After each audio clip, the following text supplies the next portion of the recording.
wir gehen auf weiter wieder mit den Themen von 1. Johannes, wo wir das letzte Stückchen haben von vertalt. Und das letzte Weg vertalt wieder weiter von in der Kirche. Und wir kicken besonders nur den Themen von 1. Johannes Kapitel 4, Vers 18, wo das sagt.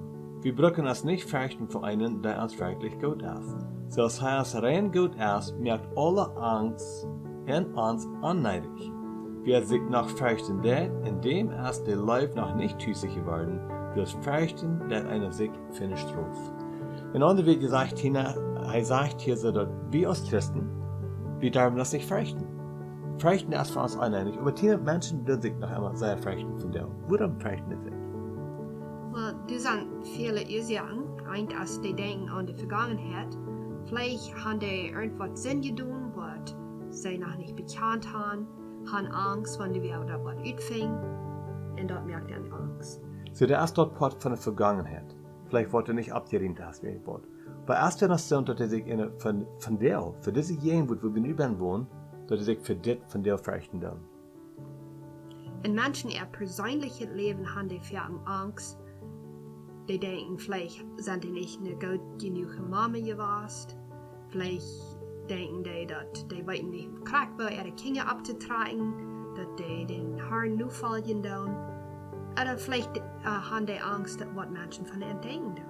So, da kann es sein, dass die sich selbst meten und falsch meten, oder die haben Angst, dass andere Menschen ihn vermeten. So, da haben wir das Design von der Vergangenheit, haben einige Menschen Angst, und für die Gegenwart, von der haben einige Menschen Angst. Und dann erst noch die Zukunft. Haben Menschen doch mal Angst für die Zukunft? Ich weiß, für mich habe ich noch mal Angst gehabt von, was es eine Ewigkeit wird werden. Vielleicht regt es nicht zu, was ich getan habe, oder ist mein Glauben verhoppereicht. So, das sind Menschen, die dieselbe Frauen für dich haben. Habe ich recht geglaubt, habe ich recht getan, regt es zu, was ich getan habe. In der Wirklichkeit ist, dass die Bibel lehrt uns, dass willst wir nach Sünder werden, als wir nach jedem Gott werden, dann läuft Gott uns so viel, dass er raufregt und er rät uns von der Sinn. Also all unsere Sinn ist kriegsrechtlich betont. So wir dürfen uns nicht vergrüßen für die Vergangenheit, weil es dort das alle abgeräumt. Und sogar die Leute, was er dann hat, er regt von der und auch noch, so Gott hat ihn Regen nicht gedreht an uns von der, so er läuft mir in die von der noch kriegt, was er tut, was er uns raten tut. Und dann sagt er danach, dass in der Zukunft, da wir nicht dürfen, wenn wir erst uns glauben an Jesus Christus, was uns zu einem Leben bringt. Und Gott wird sich niemals wegdrehen von uns. So wir dürfen uns nicht grüßen für die Vergangenheit, wir dürfen uns nicht grüßen für die Gegenwart, wir dürfen uns nicht grüßen für die Zukunft. Tina, das ist ein Trost.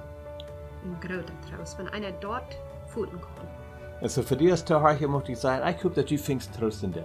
Wenn du in Freiheit leben darfst, dann möchte ich dich anrufen, kick nur vor Gott, dass das verspricht uns von der Leib von der Vergangenheit, verspricht uns für die Leib von der Gegenwart und das verspricht uns von Gott in Leib für die Zukunft. Tina, danke schön für mit mir sein. Bitte schön. Ich bin Henry Redekop für die Karte Andachten.